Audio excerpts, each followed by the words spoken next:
Mum, why do I have to support United? Because your bloody dad says so.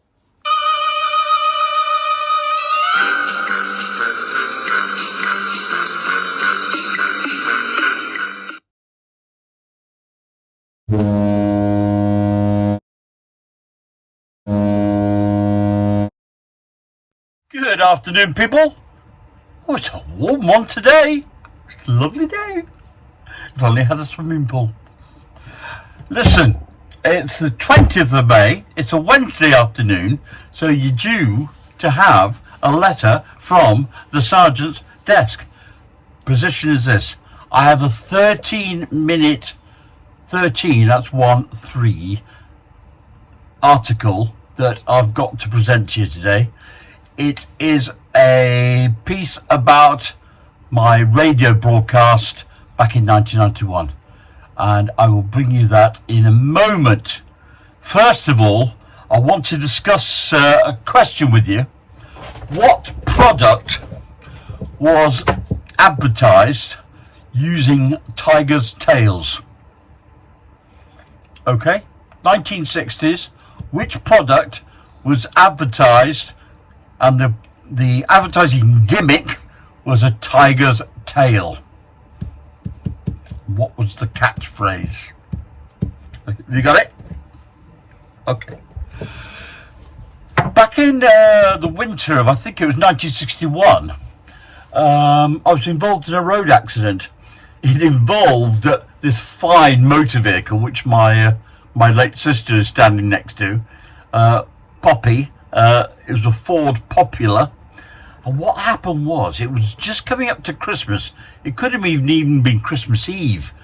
And the whole family, the four, probably three and my mum, out the four of us, and she drove us to Wilmslow.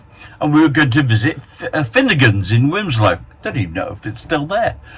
Anyway, so this is 1961, I can't remember, the very bad winter.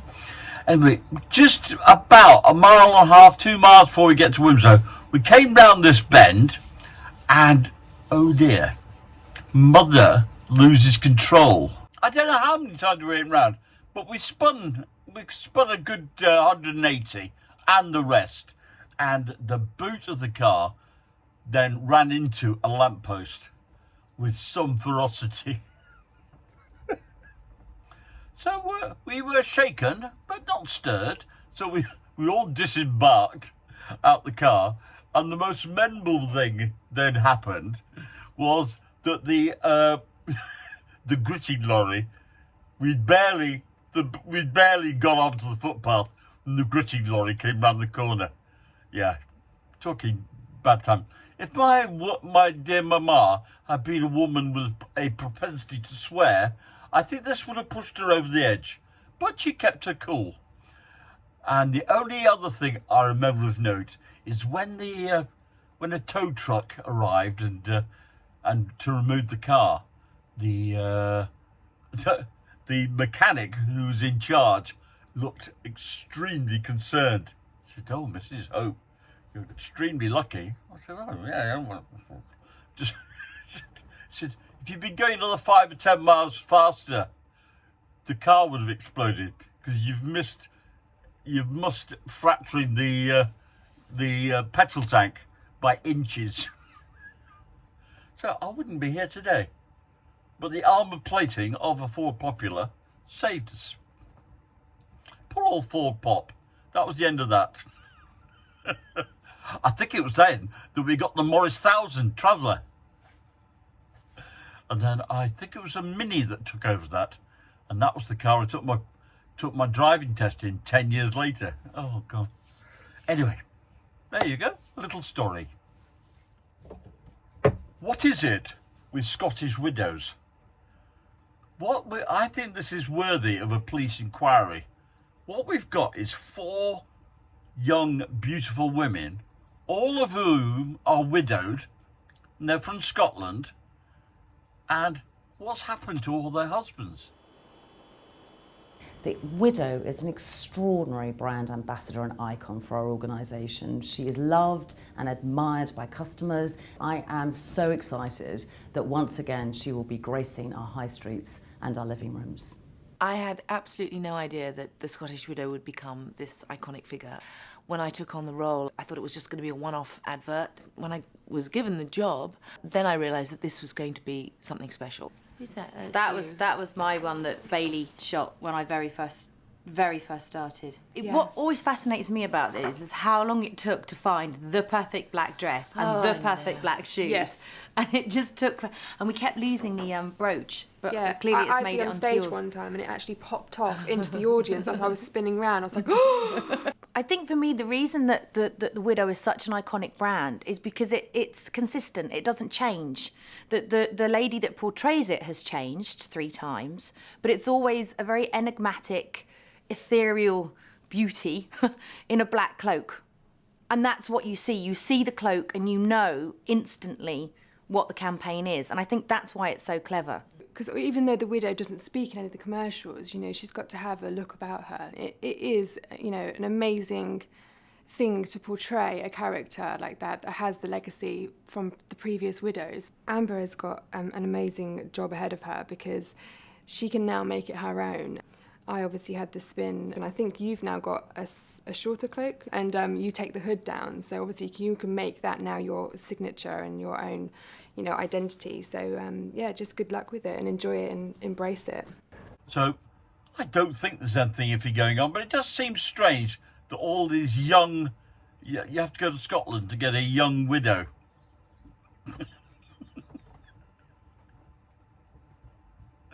There you go. Scottish widows, are they? Because this is what I think a Scottish widow looks like. Please enjoy. This is from nearly 30 years ago. The quality of the sound is not great, but it's come off a tape. And there's a bit of an intro by me, and I'll leave you with it.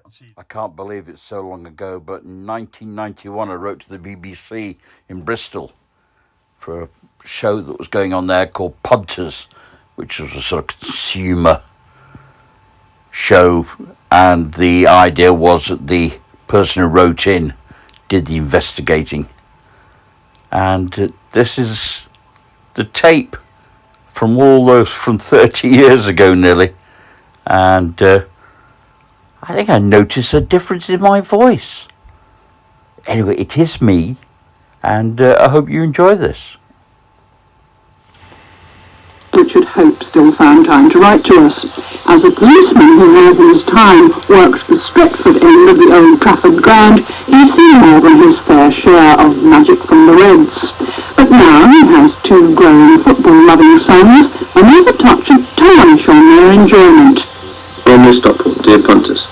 As a long-time football fan with two football-crazy children, I would like to find out why clubs insist on changing their playing strips so often.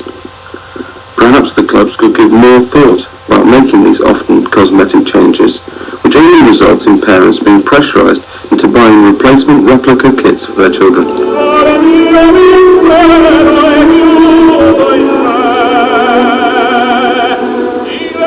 Back in July of last year, as a Manchester United fan, I have two boys, and one had asked for a new goalkeeping kit. So we scoured the shops of Manchester. The following day, walking in Stockport, we were astonished to see a boy coming towards us with a Manchester United goalkeeping kit on, somewhat different to the one my boy had on. It then dawned on me that we'd bought an obsolete replica goalkeeping kit. Stephen is taken to United like a true Red fan, and I'm sure he'll never ever support any other team. And he's proud to wear the football kit, and he takes them to school with him, and he likes to have the right kit. Why should football shirts suddenly have become fashion items? United is the team I've been talking about, but all teams in Britain are equally guilty. They make cosmetic, minor changes to kit. A piece of piping around the arms, change the shape of the collar. The colour of the shirt may stay the same, but they may change the material, just to make sure that everybody knows that the previous season's shirt is now obsolete. Why do they do it? Why don't they publicise that they're going to do it? And having done it, keep those shirts for 3 years. I've come down to London with Andrew and Stephen, my 2 boys, and we're on Carnaby Street to start my inquiries at a specialist sports shirt shop, and we'll find out from the owner what the market is like for replica shirts. It says the world of football at your feet. Let's hope it's not the world of football in your pocket as well. Multi-filmway, please. Richard Hope from Punters. Hello, nice to meet you. Welcome to Soccer Scene. Thank you very much. Good, how are you two young men? Okay. They've never seen so many football shirts in their You've lives. probably never seen them again. What's happening here is that we just have received the first delivery in this country of the new Scotland kit. You see boys, girls, men, women wearing the shirts of their favourite team as leisure wear. You will see people wearing the tracksuits, take the evening tracksuit. You can't get enough of them. It's big sport, big sport. And I still think that it's going to get a lot bigger. How about the old kit? What happens to that? In the older days, it used to come into us at a very much reduced price. Now, the manufacturer know about 6 months beforehand, so therefore they stop the manufacturing. I think as a parent and as a football fan that the clubs should be made to keep their kits for 3 years by legislation from the Football League. What do you think about that? I heartily agree with you, but I don't think it'll ever come of that. Life would be so much easier for us if we were able to say to a customer, this shirt is the one you're going to buy for 3 years. John Way, thank you very much indeed. Thank you very much. It's been a pleasure meeting you.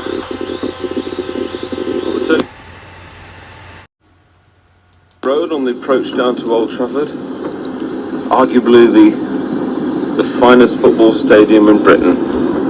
I usually come down this road on foot as we walk down to the ground with my boys, but now as we drive down and the ground comes into view, you can see the splendid facade and the memorial to the air crash at Munich, and we'll park up and see what they've got to say for themselves. The cross looking for Hughes. Robson with a header, and it's into the net! And he scored for Manchester United! Good afternoon, I'm Danny McGregor. I'm the commercial manager of Manchester United Football Club, and I'm responsible for all the commercial activities within the club. I bought an old goalkeeping shirt last July, approximately 3-4 weeks before the start of the new season, and I wouldn't have bought that shirt if I'd been aware that the new shirt was due out. Now, you're one of the best publicised clubs in the country. Would you think it unreasonable for a fan to want to know a little bit more about the new kit in advance, better publicity? Yeah, you may have a point in perhaps we should publicise a little bit more about better publicity to tell the fan that he should change every 2 years. But it isn't a secret, it's been in the press. 6 years ago you bought a kit for the boy to play football in. Now you buy a kit because it's the in thing, it's a leisure wear garment. Indeed, the blue kit, which Adidas and ourselves agreed with last year, has outsold the red strip at something like 8 to 9 to 1. Now, I'd never have believed that somebody had bought a blue strip and had been a Manchester United supporter. But we've got people that are not Manchester United who are wearing that particular strip. The acid question is, Danny, why change the shirts at all? In 1960s, Manchester United played in red shirts with white hooped collars, white shorts and red socks for nearly 10 years. Well, I think, to be fair, Richard, in 1935 people had baggy pants and people had big football boots that came from the coal mines. You probably used to wear flares, now you wear drain pipes, and then you don't wear drain pipes, now you wear turn-ups. So things do change, and we change with that, and that is for the demand. I think you've only got to look at commercial activities within wherever you want to put it. It's Batman, it's Turtle last year. Turtle's not going to be in the last year, it's going to be Simpsons that's in this year. Things change, whether it be television programmes, whatever, and we've got to pay for new players. I mean, you're a United supporter, you want us to see us buy the best players. If we had a good player coming up and we said we can't afford him because we're $250,000 short, and yet I said to you, well, Richard, blimey, if we'd have got that third strip there, we'd have sold that, you probably said, yeah, well, all right, well, I'll buy a shirt off you. We do think about the fans very much so, and we have a great bunch of loyal fans, I think you know that. and the best supported club in the country, and the fans are very important to us, and indeed we would not like to upset them.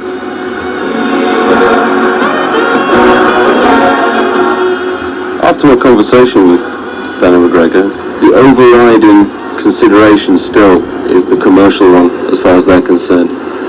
I have the funny feeling that the consideration for the fans and parents was very low on their list of priorities. Perhaps it would be a good idea to go and speak to somebody who could perhaps be a witness for the prosecution. Well, I'm Craig Bruin, I'm the National Chair of Football Supporters Association, which is an independent campaigning football supporters organisation. It was one of the first things that people used to start complaining to us about. It's a constant theme amongst supporters. If you look back at team strips, going back to the time immemorial, you'll find that clubs nearly always change their kit every 2 years. And what's happened now is you're seeing that the cynical commercialisation and marketing of these team strips, and they're being made available at high prices, and people are encouraged to buy them, and it's taken off. It's a fashion. People now want the shirts, and because people want them and people are prepared to pay for them, they change them as often as they can to make sure that people will pay for them as often as they can. Some of the things that are happening which we don't like is the fact that clubs don't announce when their kit is changing. And I remember back in the 70s, it was always the custom at the end of the season to flog off all the old kit cheap. Now what they do is they wait till they've relaunched a new kit, and then when that is out, they then flog the old stuff off cheap. And that's something I think that people can complain about at individual clubs if they're aware it's happening. There's also more than one change in a season. I mean, clubs have a habit of changing their kit before a cup final. So if you bought a kit at the start of the season, it's out of date before the season's ended, and that's something else that I think people can take up with their individual clubs. Do you feel that they're exploiting parents, the pressure that their children are putting them on to buy new kits? Well, there's no question about that. A large number of the kits that are sold in children's sizes. They're aimed at children, and they know the parents are going to fork out. People say that football should be a family game and the family should be brought back to football, but as well as forking out for your kid's admission ticket, you've got to fork out for their kit as well. And the kit is so expensive for what is basically a tacky piece of merchandise. Who, if anybody, can do anything about this problem? The only people who can do anything about it are the fans themselves. We've been lobbying and persuading, not getting very far. The only way you can stop it is if people refuse to buy it, and people maybe go back to bob hats and rattles and scarves, which I think is unlikely, but it's for people to take it into their own hands and just refuse to buy it. I mean, you can put all the pressure you like on the league, but the league are in the pockets of the clubs because that's how the league is constituted. So it's really for the supporters to raise it with the individual clubs if they think the way it's being marketed is exploitative. The game is for the fans, and we're the bread and butter of the clubs. Would you like to see legislation governing this exploitation? I think it's an idea for the league to actually create a rule, but I suspect the clubs would be up in arms with it, and it would require a lot of support from supporters to actually demonstrate that they support that rule change coming in. But I'm sure it's something the league can do, just so you can't change your kit more than once every 3 years. A windy morning in Livingston Downs finds us outside the Football League, where I'm hoping to speak to David Dent, who is the secretary of the league. And perhaps he can shed some light on the Football League's attitude to the club's commercial activities. Right, let's go in. Well, here we are in one of the conference rooms at the Football League. You can even visualise a group of elderly statesmen sitting round and discussing the demise of Accrington Stanley. I wonder how many Super Leagues have been scuppered within these four walls. David Dent, pleased to meet you. I must say that I have a degree of sympathy with you. I think that it is a problem which parents are forced into. There are the commercial demands on the club itself, and without the support of the punter, the club wouldn't be able to keep changing the designs on the shirts. It is only because the people like yourselves continue to purchase shirts that there is the market for it, so it is rather a two-edged problem. I think it's an area over which we don't have a great deal of control. The decision as to whether the club changes every year or every 2 years is a purely domestic one for the club to make. You've got to remember that the Football League can only introduce rules, can only change rules by getting a democratic vote through at an annual meeting.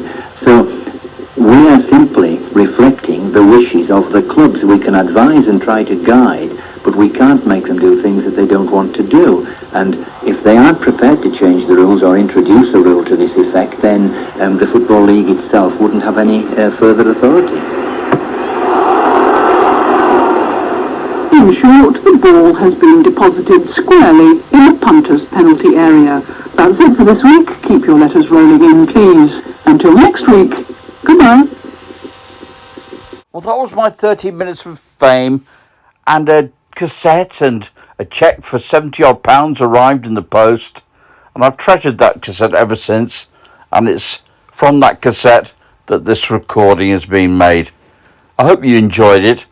Some memories for me, memories for my boys, and I'll speak to you soon. Bye-bye. Well, I think that's just about all we've got time for today. I'm going to wind it up now, and I'm going to see you in a couple of days. I've got a load of stuff. Give us a reply to Tiger Tales.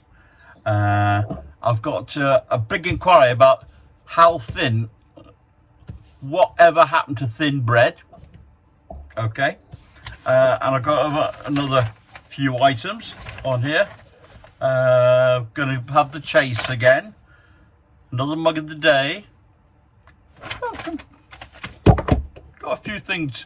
So that's going to be a Friday, and I'll see you then. And wait till my friend tells you.